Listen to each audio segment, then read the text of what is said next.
안녕하십니까. 이번 시간에 우리는 명심보감에 나오는 좋은 구절들 중에 하나를 또 같이 공부해 볼까 합니다. 그럼 먼저 한번 읽어보겠습니다. 정기편 20. 무릇 모든 유희는 이로울 것이 없으며 오직 부지런함만이 공을 이루리라. 범희는 모익이나 유건이 유공이니라. 이렇게 나와 있습니다. 명심보감이라는 것이 우리 민족뿐만 아니라 다른 나라에서도 읽혀져 온 도서로서 우리는 명심보감을 읽으면서 어떻게 삶을 살아야 하는지를 알 수가 있습니다. 그리고 제가 읽어보던 차에 왜 우리나라 국민은 그렇게 부지런한가 라고 생각하면서 이런 것을 읽어서 그런가 라는 생각도 들었습니다. 그러니까 그것이 이제 읽어보면 뭔가 여러분도 느껴지지 않습니까? 이 구절은 좋은 구절이다 하는 것이죠. 근데 이제 우리가 삶을 잘 모르는 청년층이라든지 유아기, 청소년기에서는 사실 납득할 만한 그런 설명이 없으면 인생을 어찌 사는지 잘 모르고 살기 마련입니다. 그래서 그들과 대화를 나눠보면 재밌는 것이 좋은 것인 줄로 저는 압니다. 이런 반응을 보이죠. 그러니까 재미를 찾아서 게임장에도 가고 여러 가지 것들을 즐깁니다. 그러니까 어른들은 그런 자녀들을 꼬시는 것도 적당하지 않고 그렇다고 해서 방관하는 것도 적당하지 않다고 보는 것이죠. 그래서 이제 그 적당한 선이 어디냐, 중도는 어디에 있는 것이냐. 극단으로 지나치게 치우쳐버리지 않는 그 적당한 선은 어디에 있는 것인가, 이런 생각을 하게 되는 것도 사실입니다. 근데 생각을 해보십시오, 여러분. 자기 자신에게 좋은 것이 그런 재미다 라고 알고 있으면 그것을 하지 딴 것을 하겠습니까? 그러니까 그들이 나쁜 존재가 아니고 그들은 우리가 진실을 알아서 그 진실로 대화를 나누면서 그들의 인생을 좋게끔 만들어서 나도 그것으로 인해서 기쁘고 보람이 있는 그런 것입니다. 하지만 꾸짖기만 한다면 그 학생은 진실을 알지 못하고 사는 것이죠. 그러고 보면 어른들도 사실은 배울 것이 많다는 그 사실에 눈뜰 필요가 있습니다. 방관하는 것도 그렇습니다. 속은 썩겠죠. 근데 이제 내가 어떻게 그거를 말릴까 라고 이제 고민을 하는 그런 분들도 도움을 받을 필요가 있고, 그것은 자기 자신도 뭔가 새로운 것을 느끼고 알아야 한다는 의미이기도 합니다.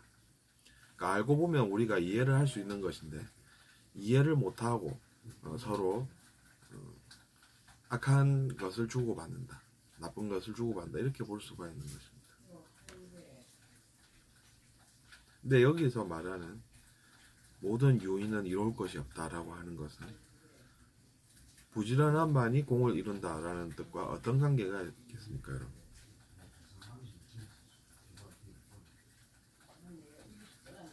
우리 국민성 중 하나가 부지런함이라고 통계 조사해 보면 설문조사죠. 설문조사에 나오지 않습니까? 우리 국민의 특징이라고 설문조사를 하면 부지런함이 반드시 들어갑니다. 우리의 선조분들부터 해서 우리는 수백 년간 그런 부지런함을 익혀 온 것이 아닌가, 이런 생각을 제가 명심보감을 읽으면서 하게 된 것이죠. 수천 년 전에는 어땠는지 저는 잘 모르겠지만 그것이 이제 서적의 힘, 책의 힘이라고 저는 생각을 합니다.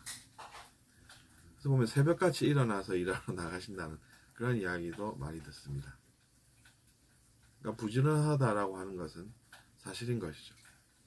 그럼 좋은 점만 있습니까? 이렇게 만약에 이야기하시면 그것은 그렇지는 않습니다. 장단점이 있는 것이죠. 부지런하게 일을 하러 가시는데 무엇을 하러 가는지는 우리가 알지 못하지 않습니까? 그렇게 생각을 할 수 있는 것입니다.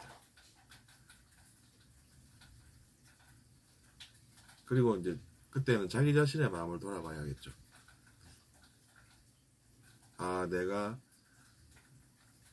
비판을 위한 비판을 하기 위해서, 그러면 우리 국민은 장점만 있는가요? 이렇게 질문을 할 수도 있는데, 그것은 이제 자유이긴 하기 때문에 그럴 수는 있습니다. 하지만 그 결과는 우리가 알고 이야기하는 것이 낫겠죠.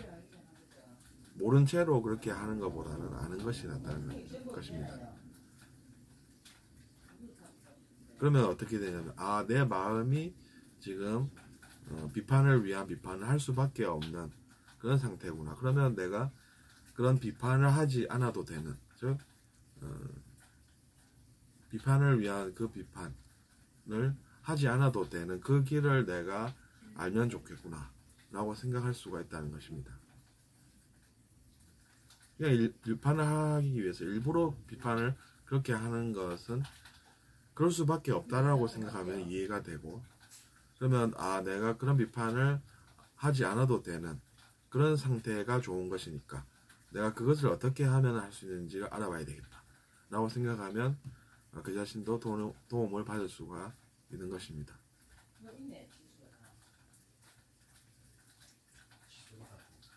그래서 만약에 학생이 저에게 질문을 한다라고 하면 저는 어떻게 대답을 할까요? 근데 아저씨, 왜 요인은, 즉 재미있는 것은 이로운 것이 없나요? 라고 하는 것인데, 여기서 말하는 그 요인은 이로울 것이 없다라고 하는 것은 끝까지 문장을 읽어봐야 알 수 있습니다. 오직 부지런함만이 공을 이루리라 라는 것이죠. 그래서 부지런함은 우리가 게으름과 나태함과는 다른 단어입니다. 근데 그렇다고 해서 저 사람은 나태해 이렇게 비난할 수는 또 없는 노릇입니다. 왜냐하면 그 사람은 그럴 수밖에 없는 이유가 있기 때문입니다. 그래서 그 사람이 그럴 수밖에 없는 이유를 알아서 그 사람에게 우리가 진실을 전해줄 때만이 그 사람이 그것을 듣고 그 진실의 힘으로 그 사람도 아, 나도 이러면 안 되겠구나 라고 스스로 생각해서 부지런함에 대해서 생각하고 부지런함이 가져다주는 선물에 대해서 탐구해 나갈 수가 있는 것입니다. 그러면 그 사람도 부지런함이 좋은 것이다라고 생각을 하게 되니까 부지런한 인생을 살게 되는 것입니다. 왜냐하면 자기 자신에게 부지런한 것이 좋다라는 것을 자기 자신이 깨달았기 때문이죠. 근데 그것이 아니라 그렇게 나태해서 되나요? 이렇게 따시듯이 이야기를 하면 자기 자신도 뭔가 이제 고칠 점이 있는데도 불구하고 없는 줄 알고 그 사람만 그런 줄 안다는 해석이 가능해집니다. 그러면 그 증거는 어떻게 알 수가 있냐면 그렇게 행동을 하고 나서 어떤 일이 일어나는지를 지켜보면 지켜보면 되는 것입니다. 그래서 여러분도 궁금하시면 한번 알아보실 수는 있겠죠. 그러고 나서 아, 정말로 그렇구나. 그러면 내가 잘못 알았으니 그것을 고쳐서 개선을 시키면 개선은 좋은 것이니까 내가 앞으로 지금보다는 나은 삶을 살 수 있겠구나. 이렇게 희망을 가질 수가 있다는 것입니다.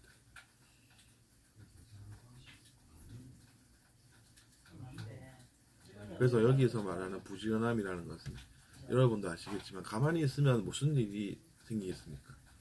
부지런한 사람이 뭔가를 하면 그 결과가 생기니까 조금이라도 더 뭔가를 얻게 되고 그렇게 사는 것이지 아무것도 하지 않고 있으면 좋은 어떤 것이 생기겠습니까? 그것은 비교적 간단한 진실이 되겠죠. 그렇게 생각해 보면 부지런한 사람이 결국에 보면은 다른 사람들보다 한 걸음이라도 더 움직이기 때문에 무언가도 좀 더 얻게 되고 그래서 그것이 오랜 시간을 우리가 두고 보면 하루에 한 개씩이라도 더 열심히 노력해서 얻은 사람이 100일이면 100개, 1000일이면 1000개, 만일이면 10,000개를 더 가지게 된다라는 것입니다. 그렇기 때문에 이런 이야기를 하는 것이고 그것은 많은 사람들에게 도움이 되도록 이렇게 내용을 정해둔 것이고 그래서 우리 국민들도 이런 것들을 읽었겠죠, 오랫동안. 그러니까 당연히 정말로 그렇구나 라고 생각하면서 더 좋은 결과들이 또 일어나지 않습니까? 부지런한 국민성으로 우리가 더 잘 살게 됐다고 이야기를 하는 것이죠.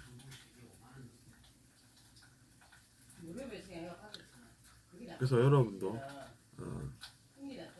우리가 도움을 받은 것처럼 해외에서도 모 나라는 미워해야 한다 뭐 같은 그런 이야기를 하기보다는 우리가 예전에 이런 좋은 글을 읽었는데 이것을 거기에서도 대화를 나눠보면서 그 미덕을 가르치고 삶에 도움이 되는 그런 이야기들을 건네주고 그래서 그 사람들이 더 잘 살게 된다라고 하면 그것은 우리의 보람이 되지 않겠습니까? 그럴 때 우리가 보람감을 느끼고 웃게 되는 것이지 다른 것이 아니라는 현실입니다. 그래서 이번 시간에는 우리가 명심보감에 나오는 구절 중에 왜 우리는 근면한 삶이 게으르고 나태한 삶보다는 우리 자신에게 좋은 것인가 라는 주제에 대해서 같이 생각해보는 시간을 가졌습니다. 들어주셔서 감사하고 다음 시간에 또 뵙겠습니다.